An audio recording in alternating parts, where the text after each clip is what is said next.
আচ্ছা কনসে আল্লাহ বড় না মানুষ বড়? ধরো গাদা, তুই কার হাতে কার জোড়া দেশ? কোড়ায় আল্লাহ আর কোড়ায় মানুষ। যেটা কবার কইছে ওইটা কন।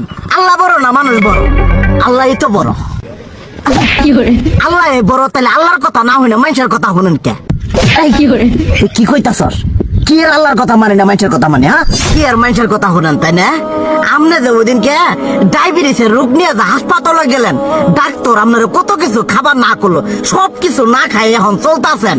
তাহলে আল্লাহ যে আপনারে কইছে যে হারাম খাবার না, সুদ খাবার না, কই আপনি তো কাম কাজ বাদ দিয়ে এলাকার আমাদের টাকা পয়সা না গায়ে খালি ওইলে দিয়েই খান। নিজেরা টেও হালাল ভাবে কামাই করেন না, ওই সুদ তো না কয়টা টিয়া করে লাভ আহে ওইলে দিয়ে দিয়ে চলেন আর পেটা বড় বানাইছেন। শুনেন একটা কথা কই, হারামের কোনোদিন আরাম নাই।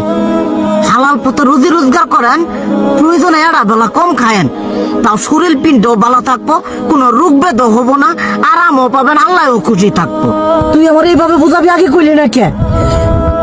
আসলে এই বিষয়টা তো আমি কখনো মাথায় এইভাবে নেই যে আমাদের কখনো ডাক্তার নিষেধ করলে ঠিকই আমরা নিষেধ মানি, কিন্তু উপর আল্লাহ যে কত কিছু নিষেধ করে দিয়ে সেটা মানি না। আর এই যে হারাম পথে টিয়া পয়সা কামাই করতেছেন, শরীরের মধ্যে দুনিয়া রোগ বেত হয়েছে, দেখা যাইতেছে যা টিয়া হারাম পথে কামাই করতেছেন তার তো বেশি টিয়া মনে করেন জ্বলে যাইতেছে গা বেশি। আজকের পর থেকে আমি আর এই হারাম সুদ খামো না, আমি হালাল পথে চলবো, হালাল টাকা পয়সা ইনকাম করবো। এতে করে যদি একবেলা কমও খাইতে হয় তবুও খামো, তবু আমি আর এই হারাম পথে চলবো না। আচ্ছা ঠিক আছে।